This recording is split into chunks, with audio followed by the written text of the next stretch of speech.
They say time heals all wounds, but memory keeps the scars fresh.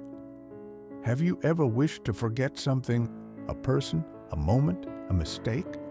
Or maybe you've wished you could remember more, a face, a voice, a lesson you lost somewhere in the noise of life. What if I told you that memory is both a gift and a burden, a mirror that reflects who we are, and a shadow that follows us wherever we go? Today, we're diving deep into one of the most fascinating, painful, and poetic elements of human experience: memory. Is the one who forgets more fortunate? Or is the one who remembers everything closer to truth? Nietzsche once said, "The advantage of a bad memory is that one enjoys several times the same good things for the first time." But what about the memories we don't want to relive? What about trauma, loss, guilt? We are not just creatures of the present moment. We are echoes of everything we've lived, everything we've felt, and everything we struggle to let go of. You may not realize it, but your memory shapes your identity. Who you love, what you fear, how you see yourself. It is the silent narrator of your life story, and yet memory is not perfect. It lies, it distorts, it fades. Sometimes it disappears entirely, and sometimes it refuses to leave you alone. So today we ask, is forgetting freedom? Is remembering strength? Or are both illusions? This isn't just philosophy. This is personal. Because whether you realize it or not, your memory is writing the script of your life. And maybe, just maybe, it's time to take the pen back.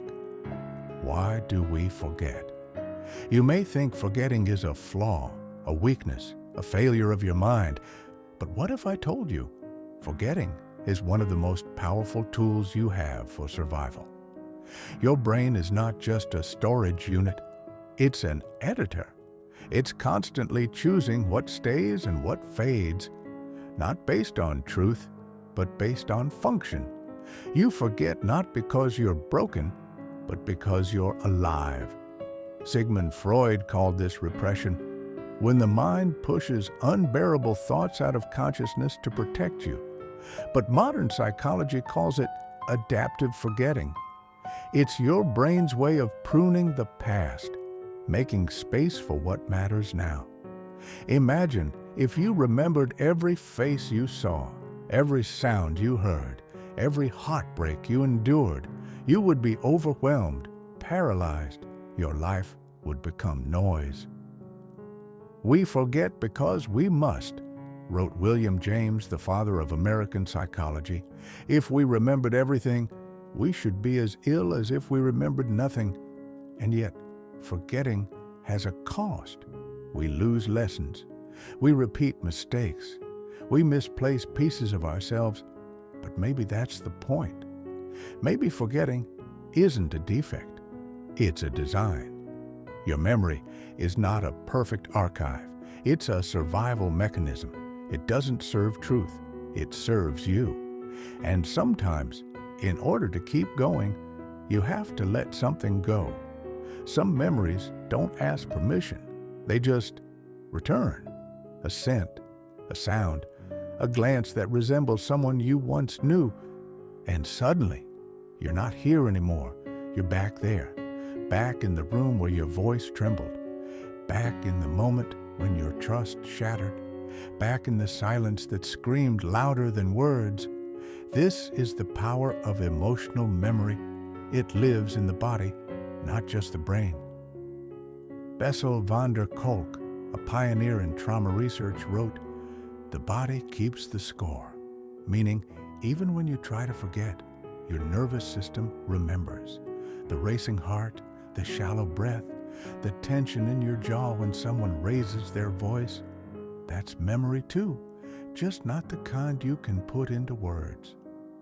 Trauma isn't just what happened. It's how your body locked it in. And when that memory is triggered, logic disappears. Time collapses. you become that version of yourself again, the scared one, the broken one, the one who didn't yet know how to survive. But here's the miracle. You're not that person anymore. You're older now, wiser. You've made it through days you once thought would destroy you. Healing is not about erasing the memory. It's about reclaiming power over it. It's about saying, yes, I remember, but I am no longer ruled by that memory. Nietzsche said, that which does not kill me makes me stronger. But sometimes it doesn't make you stronger. Sometimes it just scars you. And that's okay. Scars mean you survived. Scars mean you're still here. So when the weight of remembering feels too heavy, breathe. You are not your past. You are the one carrying it forward, and you get to decide how. Who are we without our past? Who are you without your memories? Take away the names, the dates, the stories. Take away your childhood, your heartbreak, your proudest moment. What's left? Would you still be you, or would you be a stranger? Your memory is not just something you have. It's something you are. It builds the internal narrative of your life, the you that exists when no one is watching. It's the reason you flinch at certain words, the reason your favorite song makes you cry, the reason you look in the mirror and see more than just a face. You see a timeline. Kierkegaard once said, life can only be understood backwards, but it must be lived forwards. We walk through life collecting moments, and over time, those moments shape us into someone we call me. But here's the catch. Memory is not static. It shifts. It evolves. It's influenced by what you believe, what you need, and sometimes what you wish were true. So the question becomes, if memory is fluid, is identity fluid too? Are you simply a product of what you choose to remember and what you allow yourself to forget? Consider this. Two people go through the exact same event. One remembers pain, the other remembers growth. Same story, different memory, completely different identity. So maybe memory doesn't just reflect who we are. Maybe it creates who we become. And if that's true, if your memory is part autobiography and part imagination, then you have more power than you think. You're not just the sum of your past. You are the editor of your present, the narrator of your becoming.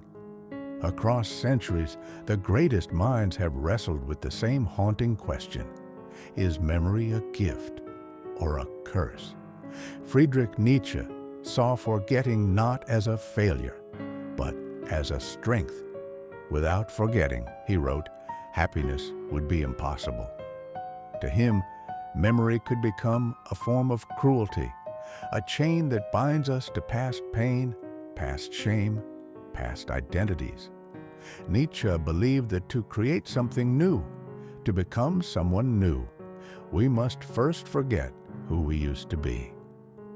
Sigmund Freud, on the other hand, viewed memory as a battlefield, a constant tug of war between the conscious and the unconscious. He believed we repress memories that threaten our internal stability, not because we want to, but because we must. To Freud, memory is not just something we store, it's something we hide, bury, protect. But what's buried doesn't die, it waits. It leaks into dreams, behaviors, fears, until it's finally seen. Søren Kierkegaard offered a more poetic reflection. Life must be lived forward, he said, but it can only be understood backward. He saw memory as a guide, a kind of spiritual compass, a way to make sense of suffering, to find meaning in the chaos. But he also warned, too much reflection can lead to despair. We get lost in the loops of what-ifs and why-nots, frozen by the very past we're trying to understand. Seneca, the Roman Stoic philosopher, took a different stance. He believed suffering wasn't about the event, but about how we remember it. We suffer more in imagination than in reality, he wrote. To Seneca, wisdom was the ability to reinterpret memory, to strip it of drama and see it with calm. In other words, memory doesn't hurt us. Our attachment to it does. So, who's right? Maybe all of them, maybe none. But here's what we know. Whether you believe memory is poison or medicine, whether you choose to repress it, reinterpret it, or release it, it shapes your inner world. And the way you relate to your past determines the way you create your future. Are we curators or prisoners of the past? Memory is not a camera. It doesn't record. It edits. It doesn't capture the truth. It captures what matters to you. Think about it. Two people experience the exact same moment. One remembers joy, the other remembers fear. Which one is true? Both, and neither. Because memory is not about accuracy, it's about emotion. We remember what we feel most intensely, not necessarily what's most important. We distort, we exaggerate, we delete. Not consciously, but as a way of protecting the story we tell ourselves. You are not just a human being with memories. You are a narrator, an editor, a curator. You highlight certain events and downplay others. You put some moments in frames and bury others in the attic of your mind. Why? Because you're building an identity. You're creating coherence in a chaotic world, and yet this storytelling comes at a price. When we cling too tightly to the story, we become prisoners of it. We refuse to see people as they are because we're stuck on who they were. We replay our own mistakes until regret becomes our religion. We tell ourselves, "This is who I am," when in fact, it's just who we used to be. According to a memory, we may not even be remembering correctly. So ask yourself, are you curating a story that empowers you or traps you? Are your memories guiding you or controlling you? You are not the same person you were 5 years ago. You are not even the same person you were 5 minutes ago. So why let outdated memories dictate your future? It's okay to change the narrative. It's okay to let go of chapters that no longer serve the person you're becoming. After all, you are the storyteller, not the story. The art of letting go. What does it really mean to let go? Does it mean pretending it never happened? Forgetting the lesson? Erasing the pain? Letting go is not forgetting the story. It's rewriting your role in it. You can't change what happened. You can't control what was said, what was broken, what was lost. But you can choose how you carry it. You can choose not to drag it into every new relationship, every decision, every sleepless night. Letting go doesn't mean it didn't matter. It means it doesn't own you anymore. Forgiveness is often misunderstood. It's not saying what happened was okay. It's not excusing, minimizing, or forgetting. It's simply this: choosing peace over poison, choosing freedom over fury, choosing yourself. Some people will never apologize. Some wounds will never be explained. And closure? Sometimes you have to give it to yourself.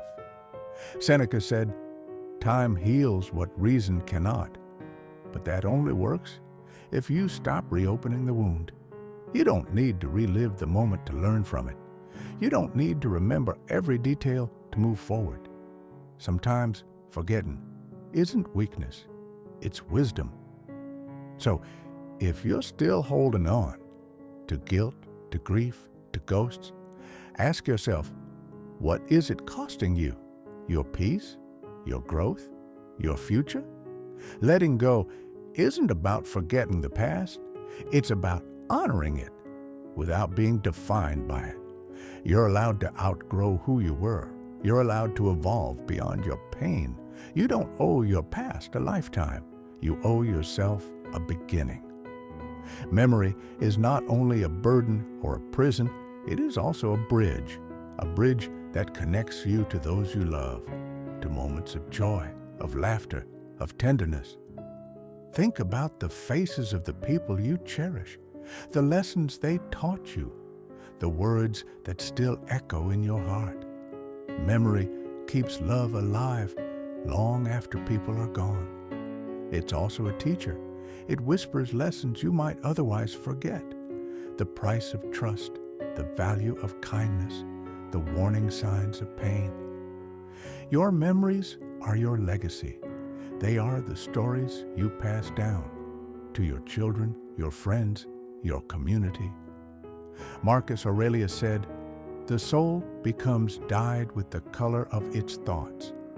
The memories you nurture shape the colors of your soul. They influence how you see the world and how you move through it. So, what do you choose to remember? Pain, fear, regret, or strength, love, growth? You are the guardian of your memories, and with that comes power.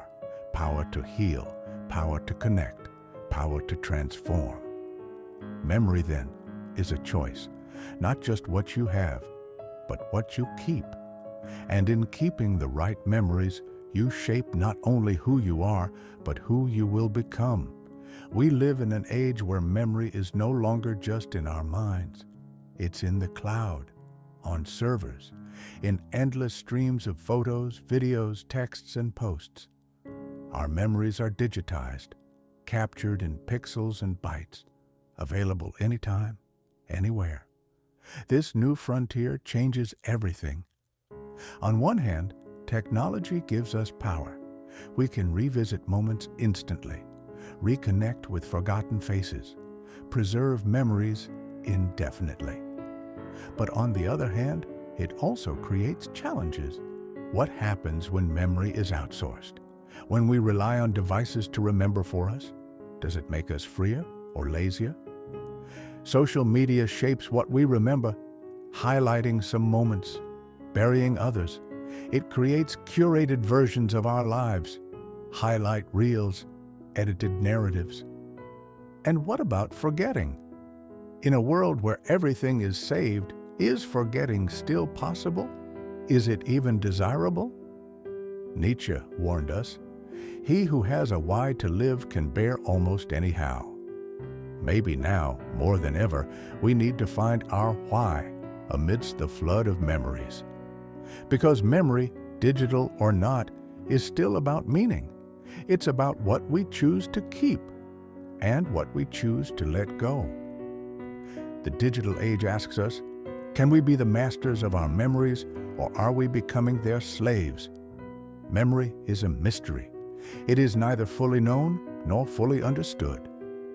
It shapes us, it breaks us, it defines us, and sometimes it frees us. We are both the keepers and the prisoners of our memories. But perhaps the greatest wisdom lies in embracing the mystery, in accepting that memory is imperfect, fragile, and endlessly complex. It is a dance between remembering and forgetting, between holding on and letting go. Nietzsche once said, "Invisible threads are the strongest ties." Our memories are those invisible threads, connecting past to present, self to self, and heart to heart. So here's the invitation.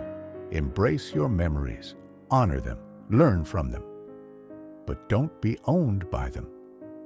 Remember, forgetting is not failure, and remembering is not always victory. Both are parts of the human journey. And on this journey, may you find peace, growth, and freedom. Thank you for walking this path today. Your memory is a story still unfolding, and you are the author.